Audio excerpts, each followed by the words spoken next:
Hello दोस्तों, board exam with Pankaj में आप सभी का स्वागत है।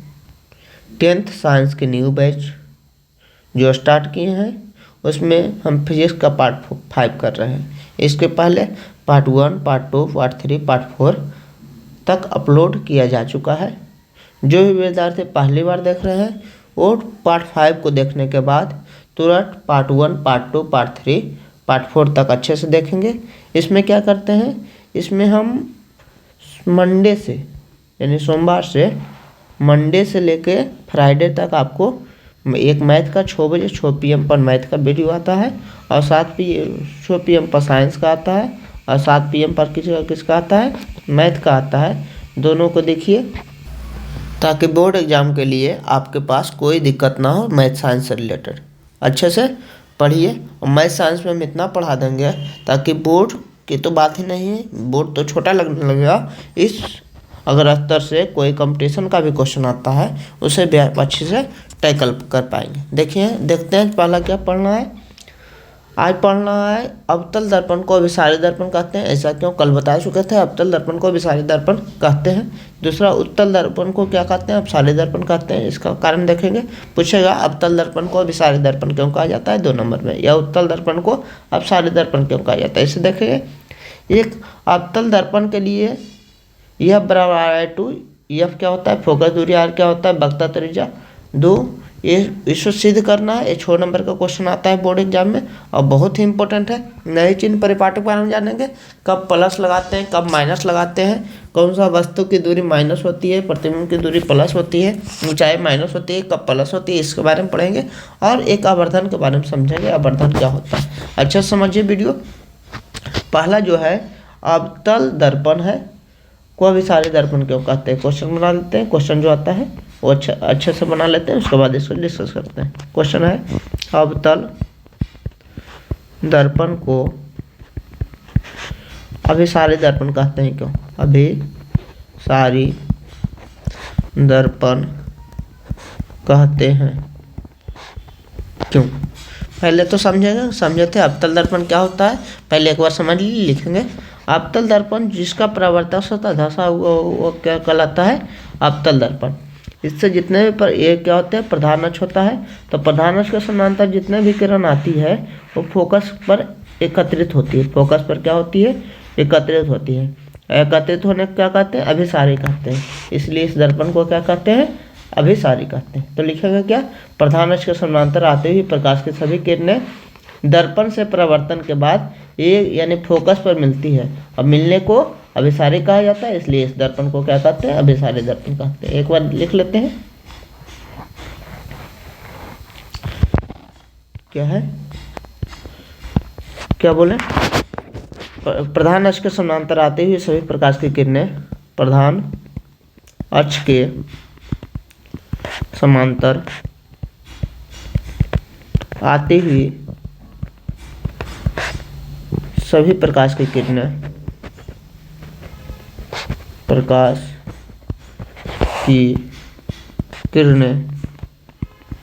अवतल दर्पण से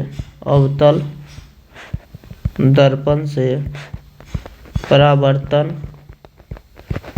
के बाद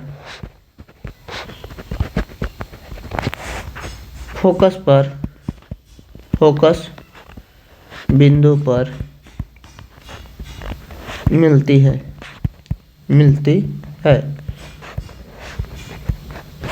मिलने को अभिसारी कहा जाता है। इसलिए इसे क्या कहते हैं, अवतल दर्पण को अभिसारी दर्पण कहा जाता है।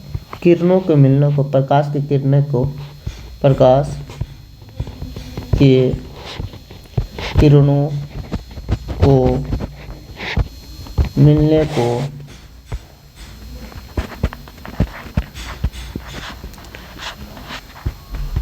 अभिसारी कहा जाता है। अभिसारी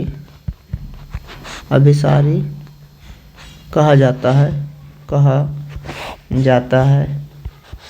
इसलिए अवतल दर्पण में मिल रहा है तो अवतल दर्पण को अभिसारी दर्पण कहते हैं। अभिसारी दर्पण कहते हैं। देखिए फिगर एक पार दीजिएगा, क्या हो रहा है, मान लीजिए ये अवतल दर्पण है। प्रधान अक्ष क्या होता है, इसका बीच का जो लाइन होता है प्रधान अक्ष होता है। कल भी बताए थे, इसको क्या कहते हैं, ध्रुव कहते हैं, इसको क्या कहते हैं, त्रिज्य वक्र केंद्र कहते हैं, इसको मिलाता है प्रधान अक्ष होता है। प्रधान अक्ष के समानांतर जितने भी लाइन आता है वो कहाँ से निकलता है, फोकस पर मिलती है। मान लीजिए जितना भी लाइन आएगा कहाँ मिल जाएगा, फोकस पर मिलेगी, फोकस पर मिलेगी, फोकस पर मिलेगी। अब एक बिंदु पर मिलने को क्या कहा जाता है, अभिसारी कहा जाता है। इसलिए इस दर्पण को क्या कहा गया, अभिसारी। अच्छे से समझ गए। अब देखिए अगला क्वेश्चन जो है अगला बनेगा, अब भी समझ रहे हैं, क्वेश्चन बनेगा उत्तल जो दर्पण क्या कहा जाएगा, उत्तल दर्पण को अपसारी दर्पण कहा जाता है। क्यों अपसारी दर्पण कहा जाता है, क्यों, इसका कारण है क्या है, देखिए समझिए अच्छा से, पहले समझ लीजिए एक बार। उत्तल दर्पण क्या होता है, जिसका परावर्तक सतह उठा हुआ हो उसे क्या कहते हैं, उत्तल दर्पण कहते हैं। प्रधान अक्ष के समानांतर जितने भी किरण आएगी क्या होगी, यहाँ फैलेगी। और प्रकाश के फैलने को क्या कहते हैं, प्रकाश के फैलने को अपसारी कहा जाता है। दिखाई देगी कि फैल कहाँ से रही है, फोकस से, डॉट डॉट से मिलाइएगा तो दिखाई देगी फोकस से फैल रही है, लगेगा प्रतीत होगा कहाँ से फैल रही है, फोकस। अब फैलने को क्या कहा जाता है, देखिए ये गई, ये क्या हो गई, फैल गई, ये फैल गई, ये गई, ये क्या हो गई, फैल गई, फैल गई। तो फैलने को अपसारी कहा जाता है, इसलिए इस दर्पण को क्या कहते हैं, अपसारी दर्पण कहते हैं। अब देखिए लिख लेते हैं, क्या लिखेंगे, प्रधान अक्ष के समानांतर आते हुए सभी प्रकाश की किरणें उत्तल दर्पण से, प्रधान अक्ष के समानांतर आते हुए सभी प्रकाश की किरणें उत्तल दर्पण से परावर्तन के बाद क्या फोकस से फैलती हुई नजर आती है। ये फोकस हो गई, यहाँ से फैलती हुई नजर आती है, इसलिए इसे क्या कहते हैं, अपसारी दर्पण कहते हैं। देखिए लिखेंगे, सेम लिखेंगे प्रधान अक्ष के समांतर आते हुए प्रकाश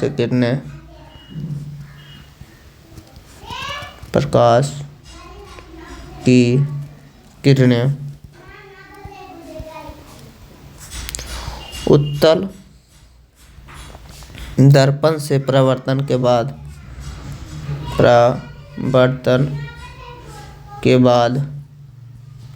दर्पण से परावर्तन के बाद फोकस से फैलती हुई नजर आती है। फोकस या फोकस बिंदु से फोकस से फैलती हुई नजर आती है, फैलती हुई नजर आती है। प्रकाश के किरणों के फैलना है, प्रकाश के किरणों को फैलने को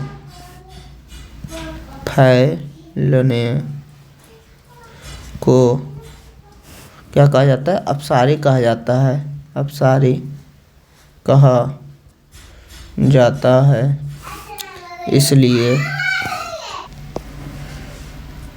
इसलिए अवतल या उत्तल दर्पण को अपसारी दर्पण कहते हैं, अपसारी दर्पण कहते हैं। फिगर एक पढ़ लीजिए, क्या फिगर था, ध्यान होगा। ये है उत्तल दर्पण ऐसा है, इसमें प्रधान अक्ष रहा, प्रधान अक्ष के समानांतर जितने भी किरण आएगी कहाँ फैलती हुई नजर आएगी, कहाँ से फैलती हुई नजर आएगी, ये फोकस से फैलती हुई नजर आएगी। इस प्रकार भी बहुत सारा किरण होगी जो फोकस से क्या होगी, फैलती हुई नजर आएगी। अगर फोकस से फैलती हुई नजर आ रही है और किरणों के फैलने को क्या कहते हैं, अपसारी कहते हैं। इसलिए कि क्या हुआ, इधर से जा रही है, इधर से देखिए फैल रही है, जा रही है, फैल रही है, तो अपसारी कहते हैं। इसलिए इसको क्या कहते हैं, अपसारी दर्पण कहते हैं। अगला देखिए, अगला क्या था, अगला अच्छा समझिएगा, तो अगला साबित करेंगे। अवतल दर्पण के लिए क्या करेंगे, अवतल दर्पण के लिए यह बराबर r/2 सिद्ध करेंगे। अच्छे से समझिएगा क्योंकि बार बार 6 नंबर में क्वेश्चन आता है। पहले एक बार रफ में समझ लेते हैं, उसके बाद अच्छे से लिख लेंगे। अवतल दर्पण क्या होता है, अवतल दर्पण ये हमारा क्या है, अवतल दर्पण है। इसमें ज्योमेट्री का ठीक ठाक प्रयोग होता है, तो मैथ भी थोड़ा थोड़ा आना चाहिए, तो आएगा, जिसका जरूरत होगा उसे हम बता देंगे। ये प्रधान अक्ष है। प्रधान अक्ष के समानांतर जो भी किरण आएगी कहाँ से लौटेगी, हम जानते हैं कहाँ से लौटेगी, फोकस से लौटेगी। ठीक है, ये क्या है, ये फोकस है। ये क्या होते हैं, वक्ता केंद्र होती है। वक्ता केंद्र का मतलब वृत्त, मान लीजिए गोला का केंद्र को वक्ता केंद्र कहते हैं। हम वृत्त में पढ़े होंगे कि वृत्त का जो, नहीं पढ़े हैं तभी देखिए, वृत्त का त्रिज्या जो होता है स्पर्शरेखा के साथ कितना कोण बनाता है, 90 डिग्री का। वृत्त की त्रिज्या स्पर्शरेखा के साथ 90 डिग्री। अगर इसको मिलाएंगे और यहाँ मान लीजिए स्पर्श रेखा हम खींचते हैं, यहाँ ऐसा करके स्पर्श रेखा सोचिए खींचेंगे तो क्या होगा, स्पर्श रेखा 90 डिग्री में। और 90 डिग्री वाला क्या कहते थे, अभिलंब कहते थे। पहला वीडियो में पढ़ाए थे 90 डिग्री वाला क्या कहे, अभिलंब। यानी ये हमारा रेखा क्या हो गया, अभिलंब हो गया। क्या हुआ ये, अभिलंब, क्योंकि 90 डिग्री बनता है त्रिज्या, तो ये क्या हुआ, अभिलंब। अगर अभिलंब हो गया तो ये भी हम पढ़ाए होंगे कि अभिलंब हो गया तो अभिलंब के आपतित किरण है, अभिलंब के बीच के कोण को आपतन कोण कहते हैं। अब प्रवर्तित किरण अभिलंब, ये प्रवर्तित किरण जा रही है, इसके अभिलंब के बीच के कोण को प्रवर्तन कोण कहते हैं, आर कहते हैं। प्रवर्तन कोण, आपतन कोण। अब ज्योमेट्री में पढ़े होंगे कि जेड वाला कोण जो होता है बराबर होता है, इसे कांतर कोण बोलते हैं। तो यहाँ देखिए, ये है यहाँ आई, ये जेड नियर यहाँ से यहाँ बनाएगा जेड, देखिए जेड बना रहा होगा, ये भी कितना होगा, आई होगा। ठीक है, ये आई होगा। अब देखिए इस त्रिभुज में मान लीजिए, इस त्रिभुज का नाम दे देते हैं ओ सी, ओ, इसको पी नाम है, इस त्रिभुज का नाम है ओ सी एफ। ओ सी एफ में समझिए पहले, ओ सी एफ में क्या होगा, ओ सी एफ में हम जानते हैं प्रवर्तन के नियम से कोण आई बराबर क्या होता है, कोण आर। कहाँ से आया, प्रवर्तन के नियम से आया। तो कोण आई बराबर कोण आर। इस त्रिभुज में देखिए कोण आई, यहाँ कोण आई है, और कोण आर कहाँ, यहाँ कोण आर है। अब देखिए कोण आई बराबर कोण आर है, जब कोण बराबर होती है त्रिभुज में तो उसके सामने का भुजा क्या होता है, बराबर होता है। आई के सामने का भुजा देखिए, तो आई के सामने का भुजा क्या है, आई, इसको छोड़ दीजिए सी वाला को, ये सामने का भुजा हमारा ई है, क्या है, ओ एफ। तो ओ एफ का मान कितना होगा, ओ एफ का मान हमारा होगा, आर के सामने की भुजा कितना है, आर के सामने आई, आर के सामने हमारा सी एफ जना रहा है, तो हमारा भुजा कितना है, सी एफ। समीकरण नंबर हमारा 1 हो गया। पुनः देखिए, अब हम कहें कि मान लीजिए किरण कहीं से भी आएगा अवतल दर्पण में, ऐसे है किरण, मान लीजिए इतना दूर से लावे तैयो फोकस से गुजरेगा, इतना पास से लावे तैयो कहाँ से गुजरेगा, फोकस से गुजरेगा। तो किरण कहीं हो सकता है, तो मान लीजिए किरण बहुत ज़्यादा पास है, किरण अगर बहुत ज़्यादा पास है तो क्या होगा, सोचिए, ये बोल रहे हैं, मान लीजिए यहाँ जो है ये यहाँ से आया, तो यहाँ मान लीजिए एक किरण जो है बहुत ज़्यादा पास है, मान लीजिए ऐसे वाला है, यहाँ से आया था ऐसे, यहाँ और ऐसे वाला था। मान लीजिए अगर ये पी है, यू है, ई एफ है, तो अगर पास होगा तो ऐसे तो दूर होगा, तो ये दूरी बड़ा हो सकती है। लेकिन अगर पास होगा तो आपको लगता है एफ जो होगा, एफ के बाद पी, एफ हो के बराबर होगा, एफ पी एकदम बहुत ज़्यादा पास होगा तो एफ हो के बराबर होगा, एकदम बराबर होगा पास होने पर, तो एफ भी बराबर, ये ओ एफ लिख सकते हैं, ओ एफ। समीकरण नंबर कितना हुआ, 2। कहेंगे यदि किरण बहुत पास हो तो ये वाला लिख सकते हैं। ओ एफ देखिए यहाँ मिल रहा है, तो हमारे दूसरा जो नहीं मिल रहा है वो बराबर होगा, सी एफ बराबर क्या होगा, सी एफ बराबर हमारा पी एफ होगा, सी एफ बराबर क्या होगा, पी एफ होगा। आगे देखिए हम क्या बोले, अभी बोले कि इसको पी बोलते हैं, इसको क्या बोलते हैं, एफ बोलते हैं, इसको क्या बोलते हैं, सी। इस दूरी को फोकस दूरी बोलते हैं। कल पढ़ाए थे ध्रुव और फोकस के बिंदु के बीच की दूरी को फोकस दूरी कहते हैं, इसको बोलते हैं वक्ता त्रिज्या। ध्रुव और वक्ता केंद्र की दूरी को वक्ता त्रिज्या कहते हैं। तो बड़ा कौन सा है हमारा, बड़ा है हमारा पी सी। तो पी सी का मान कितना देंगे, पी सी का मान देंगे P F plus P F plus C F, क्या देखा, सी एफ। पी एफ का मान, पी एफ है ये, सी एफ का मान में क्या होगा, सी एफ का मान भी, सी एफ के जगह पी एफ रख सकते हैं, पी एफ कितना होगा, 2 पी एफ, पी सी हो गया। पी सी को क्या बोले, पी सी को आर बोले, पी सी को आर बोले। अगर ई बगल है, देखिए अब एक चीज़ बता देते हैं अभी, अगर ई बगल को क्या कहते हैं, यक्स डैश कहते हैं। यक्स डैश का मतलब नेगेटिव होता है। इस बगल जो भी दूरी लिखाती है वो क्या होती है, नेगेटिव होती है।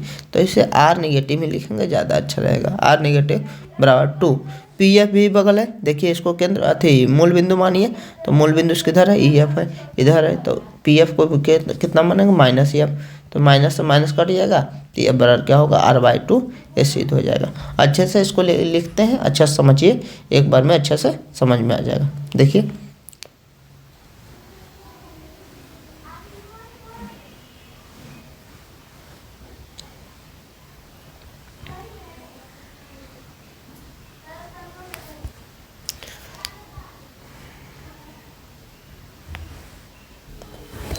क्वेश्चन क्या आएगा, क्वेश्चन आएगा अवतल दर्पण के लिए, अवतल दर्पण के लिए यह बराबर r/2 सिद्ध करें, यह बराबर r/2 सिद्ध करें। समझिए कैसे सिद्ध होगा, अच्छा समझिएगा, एक बार में पूरे अच्छा से समझ में आएगा, क्योंकि आधा ज़्यादा हम लोग समझा चुके हैं, और जो भी दिमाग में गया है उससे रिलेट थोड़ा थोड़ा कीजिएगा, पूरा समझ में आएगा। पहले तो अवतल दर्पण एक पारेंगे, तो क्या है अवतल दर्पण है, थोड़ा बड़ा ही पारेंगे ताकि समझने में दिक्कत ना हो। यह अवतल दर्पण है, अवतल दर्पण का परावर्तक सतह धंसा हुआ है, ठीक है, इसमें एक प्रधानच होता है, ये भी ठीक है, प्रधानच हुआ, जो भी किरण आएगा कहाँ से आएगा और गुजरेगा कहाँ से, फोकस से गुजरेगा, ये सही है, फोकस से गुजरेगा। उसके बाद क्या बोले, एक सी होता है वक्रता केंद्र, इसको ही मिलाएंगे तो क्या 90 डिग्री बनेगा। क्यों बनेगा, अभी बताएं कि जो केंद्र होता है, केंद्र से त्रिज्या के बीच की दूरी कोण क्या होता है 90 डिग्री, और 90 डिग्री कारण इसको क्या कहेंगे, अभिलंब कहेंगे। ये आपतित किरण है, अभिलंब के और आपतित किरण के बीच कौन आपतन कोण बनेगा, अभिलंब है, परावर्तित किरण जा रही है, तो परावर्तित किरण के बीच कौन सा कोण बनेगा, परावर्तन कोण बनेगा। अगर ई जेड है तो ये भी क्या हमारा कितना होगा, ये भी हमारा जेड नियर जो कोण होगा आई होगा। इतना तो समझ गए होंगे, ये कितना कोण होगा, आई होगा। अब समझिए,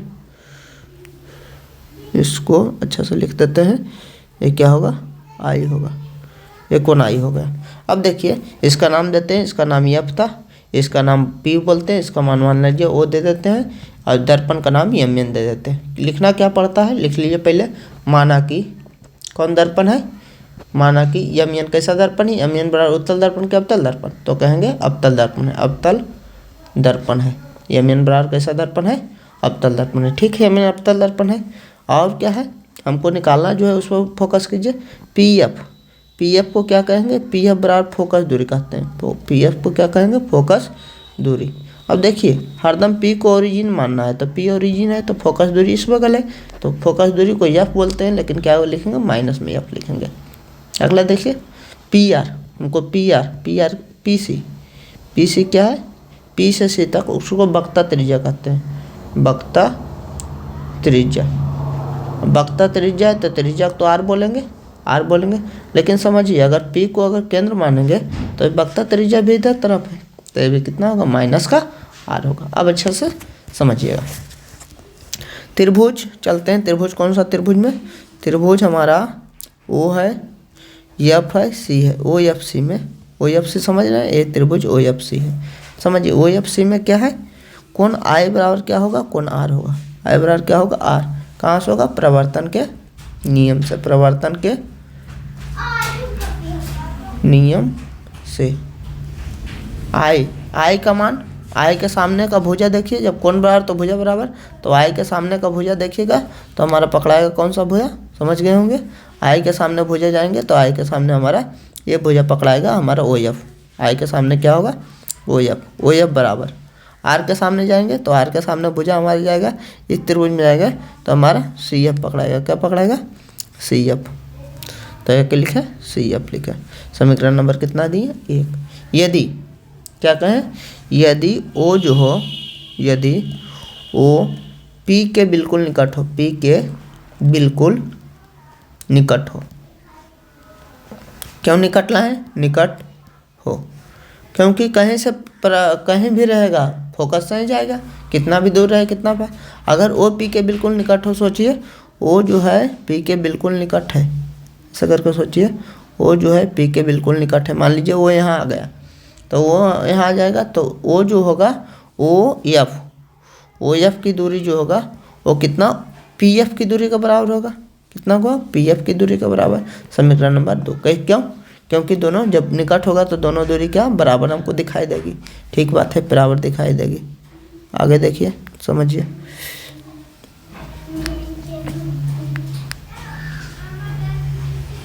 अच्छा से पार देते हैं इसको। वो ये बराबर क्या होगा PF। अब समझिए आगे। अगर तो एक और दूसरा क्या हुआ, एक और समीकरण एक और दूसरा ओ एफ बराबर है LHS में बराबर है, 4HS में बराबर होगा, यानी CF बराबर क्या होगा, CF बराबर हमारा PF होगा। CF बराबर क्या होगा, PF होगा। अब देखिए जो साबित करना है F बराबर R/2 साबित करना है। क्या करना है, F बराबर, तो R कौन सा है, R तो है PC, तो बड़ा से चलिए PC बराबर तो PC को क्या लिखेंगे अपने सोचिए, PC को लिखेंगे PF प्लस CF। PC को लिखेंगे PF प्लस CF।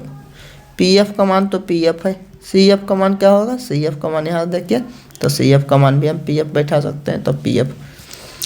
PC बराबर क्या हुआ, PF प्लस PF 2PF।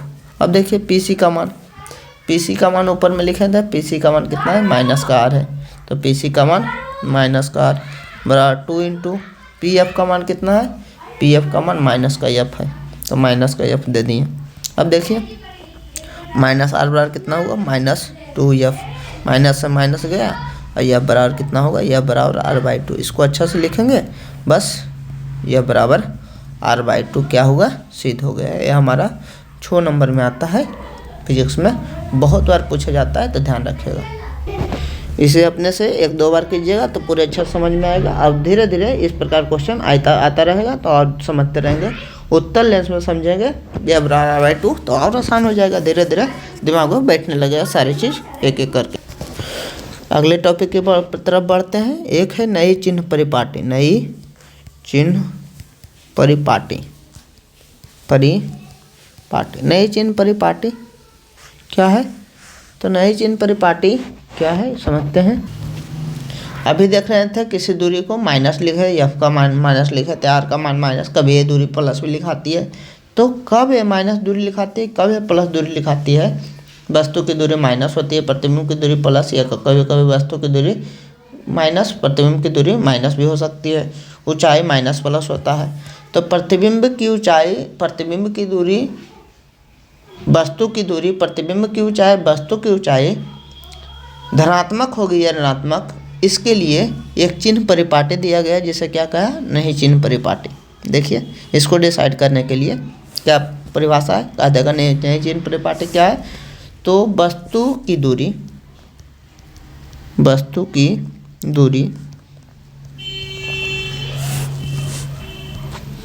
प्रतिबिंब की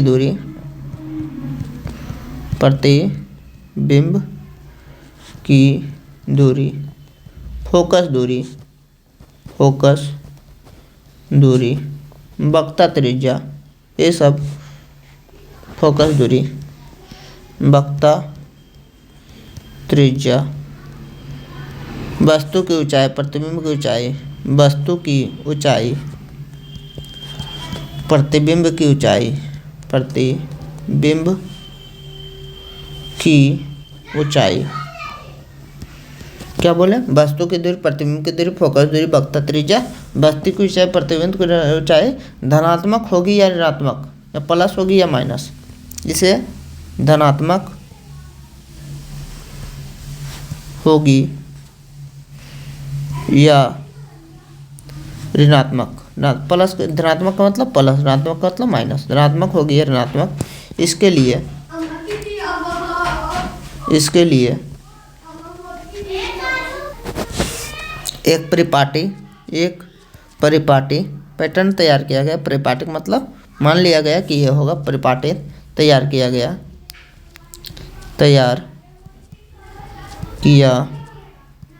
गया जिसे नई चिन्ह परिपाटी कहते हैं, जिसे नई चिन्ह परिपाटी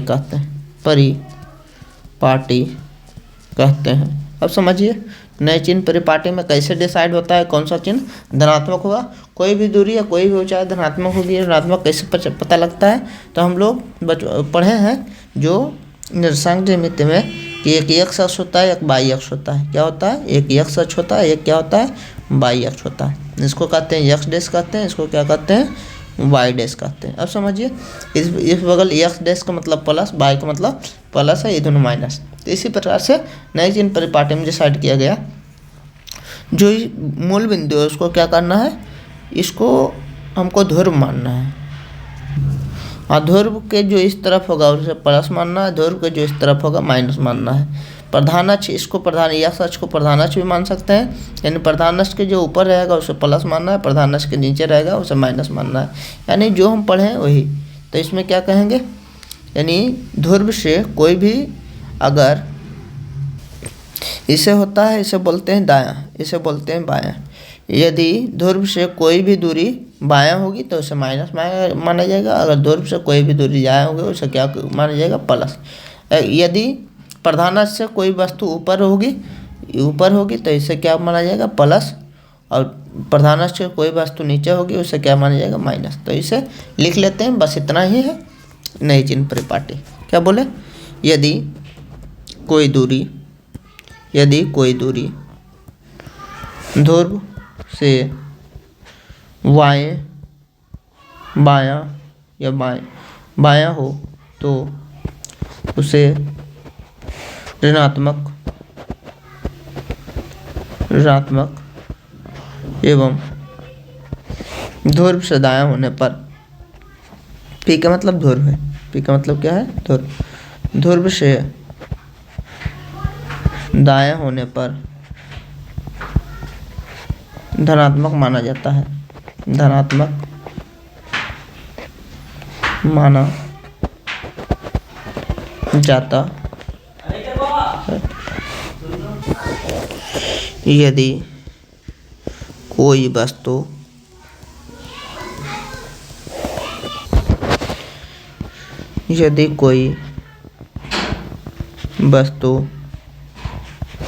प्रधान अक्ष से ऊपर होती है तो उसकी ऊंचाई को धनात्मक मतलब पॉजिटिव एवं नीचे रहने पर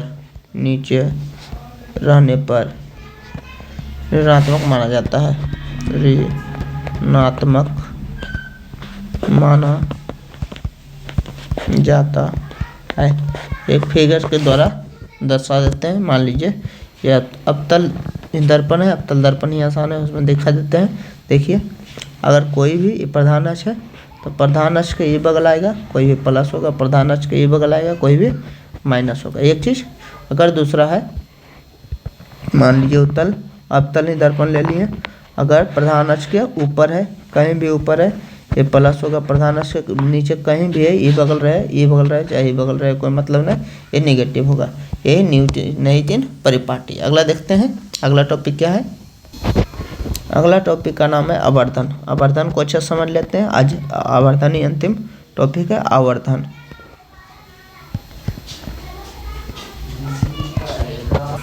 आवर्धन का मीनिंग इंग्लिश होता है मैग्निफिकेशन। आवर्धन का मतलब हो गया कोई वस्तु कितना बड़ा, माने किसी वस्तु का प्रतिबिंब कितना बड़ा है कितना छोटा है उसे क्या कहते हैं, आवर्धन कहते हैं। तो मान लीजिए कि एक वस्तु था, इसका प्रतिबिंब बड़ा हो गया तो आवर्धन इसका प्लस माने एक से ज़्यादा होगा। अगर कोई वस्तु था उसका प्रतिबिंब छोटा हो गया तो आवर्धन उसका एक से कम होगा। आवर्धन को प्रतिबिंब और वस्तु की ऊंचाई से भाग देकर निकाला जाता है। तो याद रखिएगा, प्रतिबिंब की ऊंचाई और वस्तु की ऊंचाई के अनुपात को क्या करते हैं, प्रतिबिंब की ऊंचाई और वस्तु की ऊंचाई के अनुपात को क्या कहते हैं, आवर्धन कहते हैं। तो ध्यान रखिएगा, और कोई भी ऊंचाई है तो ऊंचाई ये भी मीटर में होगी, ये भी मीटर में होगी, तो मीटर से मीटर कट जाएगा तो इसका मात्रक कोई भी मात्रक नहीं आएगा। तो प्रतिबिंब की ऊंचाई और वस्तु की ऊंचाई के अनुपात को आवर्धन कहते हैं। इसका कोई मात्रक या बीमा नहीं होती है, ध्यान रखिएगा। पूछेगा निम्न में किसका मात्रक या बीमा नहीं है, अगर उसमें ऑप्शन आवर्धन रहेगा तो आंसर हो जाएगा। देखिए क्या बोले, परिभाषा बोले, प्रतिबिंब की ऊंचाई, प्रतिबिंब की ऊंचाई तथा वस्तु की ऊंचाई, वस्तु की ऊंचाई के अनुपात को आवर्धन कहा जाता है। आवर्धन कहा जाता है। मैग्निफिकेशन या आवर्धन कहा जाता है। तो आवर्धन का फॉर्मूला, आवर्धन को यम बोलते हैं अंग्रेजी में, आवर्धन। आवर्धन को क्या बोलते हैं? मैग्निफिकेशन से यम लिए। तो यह हुआ प्रतिबिंब की ऊंचाई, प्रतिबिंब की ऊंचाई बटा वस्तु की ऊंचाई। प्रतिबिंब की ऊंचाई क्या होती है? प्रतिबिंब की ऊंचाई और बटा वस्तु की ऊंचाई। प्रतिबिंब की ऊंचाई मीटर में, वस्तु की, इसका कोई मात्रा के बेमा नहीं होता है, ध्यान रखिएगा, क्योंकि मीटर से मीटर कट जाएगा। इसका कोई मात्रा के बेमा नहीं होगा, मात्रक या बीमा नहीं होता है। जो भी छात्र इस वीडियो से लगातार जुड़ना चाह रहे हैं, यह जो क्लास होगी एकदम ऑफलाइन की तरह होगी, जिसमें होमवर्क भी आपको दिया जाएगा। आप भी ऑफलाइन की तरह ही ट्रीट कीजिए। अगर कोई कोचिंग नहीं करना है, एकदम नहीं कीजिए, खाली इस वीडियो को यानी साइंस और मैथ के वीडियो को आप डेडिकेशन के साथ देखिए। किसी भी साइंस ट्यूशन की आवश्यकता नहीं पढ़ने देंगे। कोई भी ट्यूशन में जितना पढ़ाया जाएगा उससे हम कभी कम नहीं पढ़ाएंगे। किसी भी हालत में आपको यहाँ कम कंटेंट नहीं मिलेगा। किसी भी टीचर के कंटेंट से कंपेयर करके आप हम पर विश्वास कर सकते हैं। एक बार जो भी छात्र इससे जुड़ना चाहते हैं 7004934449 व्हाट्सएप नंबर है। इस पर 10th लिख के मैसेज कर दीजिएगा, आपको एक ग्रुप से ज्वाइन कर दिया जाएगा और क्लास या टेस्ट का इन्फॉर्मेशन, बाकी सभी इन्फॉर्मेशन आपको इसी ग्रुप पर दिया जाएगा। Thank you so much for watching this video. कल का एक क्वेश्चन था जिसे 1 मिनट हम डिस्कस कर लेते हैं, उसके बाद ही क्लास को एंड करते हैं। कल का क्वेश्चन क्या था? कल का क्वेश्चन था, कह रहा है एक दर्पण की वक्रता त्रिज्या जो थी, यहाँ क्वेश्चन को हम डिस्कस कर लेते हैं। एक दर्पण की वक्रता त्रिज्या को आर बोलते हैं, कितना था? 14 सेंटीमीटर। तो इसकी फोकस दूरी निकालना था, या बराबर, फॉर्मूला भी साबित किए, या बराबर R/2, कल पढ़ा चुके थे, या बराबर R/2। एफ का मान कितना है? आर का मान कितना है? 14/2 कितना होगा? एफ का मान 7, यानी फोकस दूरी का मान कितना होगा? 7। अगला समझिए दूसरा क्वेश्चन, समतल दर्पण की फोकस दूरी कितनी होती है? तो समतल दर्पण है, ये कभी इसको मोड़ा माने वृत्त नहीं बनाया जाएगा। फोकस दूरी या वक्रता केंद्र के लिए वृत्त बनेगा तभी तो बनेगा, यानी इसकी क्या कितनी होगी? अनंत होगी। कितने होगी? बहुत बड़े, जितना सोच सकते हैं उससे भी बड़ा, यानी इसकी फोकस दूरी क्या होगी? अनंत होगी।